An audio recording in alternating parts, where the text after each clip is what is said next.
Nope, I'm good. Thank you very much. In terms of the assembly review of this, once we get approval from the RCA for one of these two funding streams, we will need to come back to you for an appropriation. This expenditure is not in the MLNP budget as of today, and it was speculative, so we did not include it. But at some point, hopefully in the next couple of months, when we get RCA determination as to which of these, we'll be coming back to you with either asking for appropriation authority to either spend the DRLGS or sell bonds or some combination of both.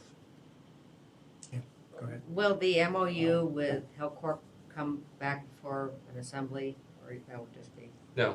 In fact, when the last meeting or the meeting before, the Assembly approved the sort of the clarification of Title VII that indicated that the decision on the operator is not subject to the typical municipal purchasing requirements. So the ongoing operating MOU with Hillcorp, including the assigning of assets, just the operation of the facility will be an administrative to administrative without an overview from the Assembly. That's correct. Yes. We're more than happy to brief you on the terms that exist, and that was in the AM that we submitted along with the ordinance.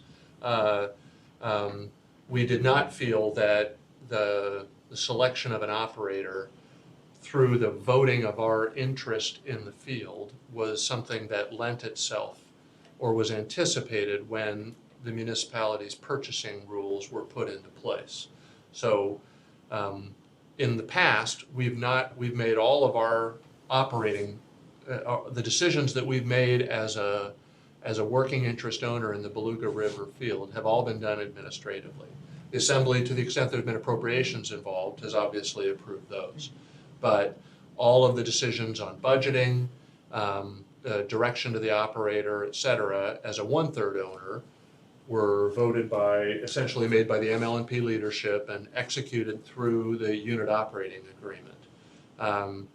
Now that there is a choice to be made about who is going to operate, we wanted to clarify that that was still the Assembly's and the administration's intent moving forward, and that's what that ordinance that we worked on and that you guys adopted 2 weeks ago? I believe so. And 2 so weeks as far ago. as the administration, the unit operating agreement, it will still be pretty much Mark or the CEO of MLNP will be the municipal's representative, and there will be probably the CEO of Chugach Electric and Hillcorp.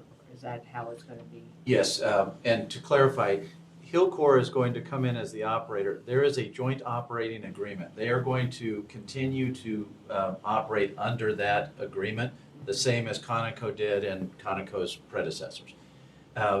The decisions made related to budget, capital investment, and that type of thing happens in what is called the Working Interest Owners Group, and we meet on a quarterly basis and go over the decisions that need to be made. And at that point, our representative, and I happen to be the representative at this time, the 3 representatives vote on that. With Are they AFE, weighted? excuse me? Are they weighted votes? They have not been in the past because it was Even. 1/3, 1/3, 1/3. Right. Now, there are some decisions that are made under the joint operating agreement that do require a 2/3 vote. So, or in some cases, all 3 parties have to agree.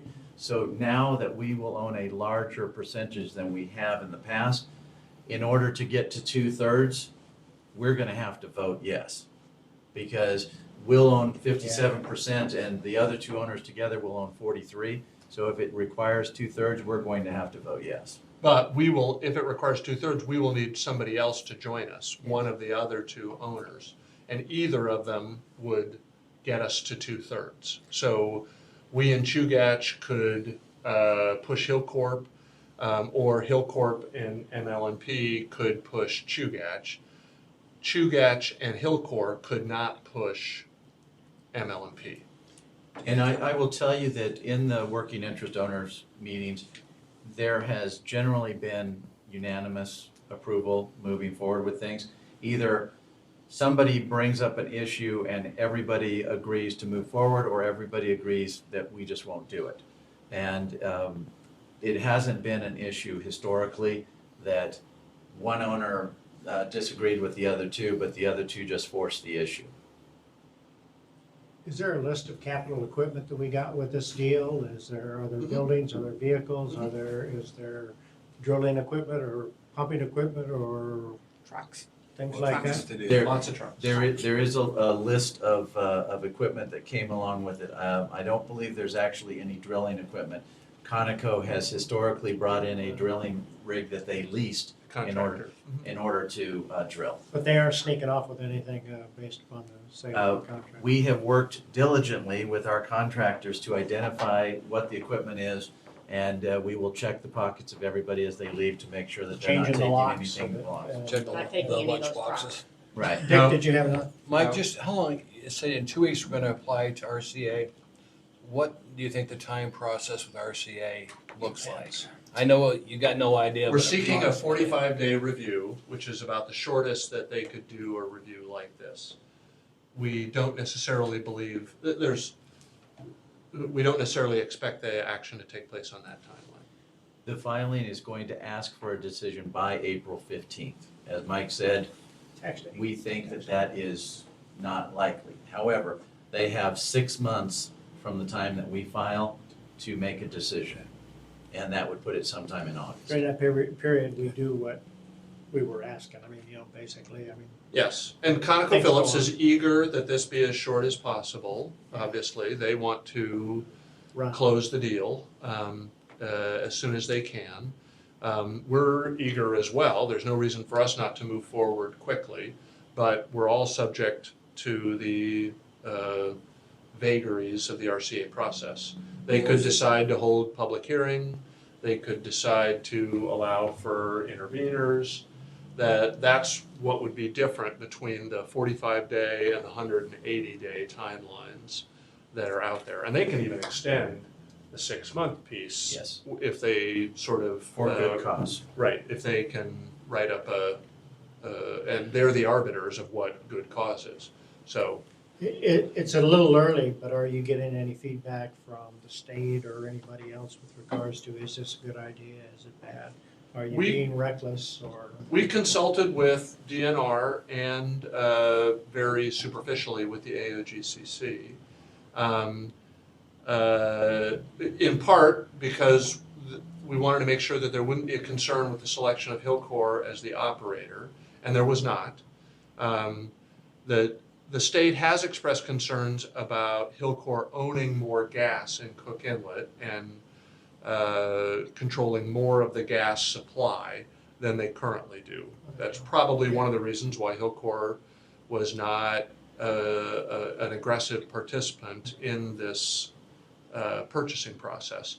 But the state said they didn't care who was the operator. In fact, they saw benefits to having Hillcore, which is able to spread the operating costs for Beluga all over the same cost structure they have with other fields that they operate, especially over on the west side of Cook Inlet.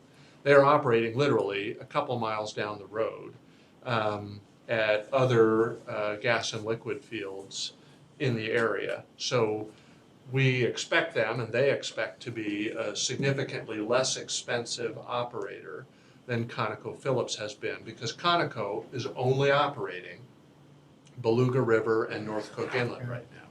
And that's a very small sort of operating system. They have not sold North Cook Inlet. To our We don't knowledge, know.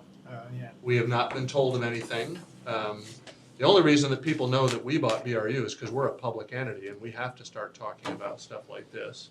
But there's no need, if ConocoPhillips sells it to another private entity, North Cook Inlet, I presume that there are official declarations that would have to be made. It would become known, but not in the way that we've described the acquisition of the Beluga River unit. I hope the spin and the comments from people outside are positive in terms of a good management decision. And, So far, so good. So, Brad Keithley wrote a nice yeah, it was good. blurb on it recently, and he certainly knows his way around. So, Other questions or anything? We're about ready to. Amy, anything last parting words? Nope, nothing for me. I'm good to go. I'm going to sign off now. Okay, thank you. Bye-bye. Thank everybody, and we'll call it a day on the meeting.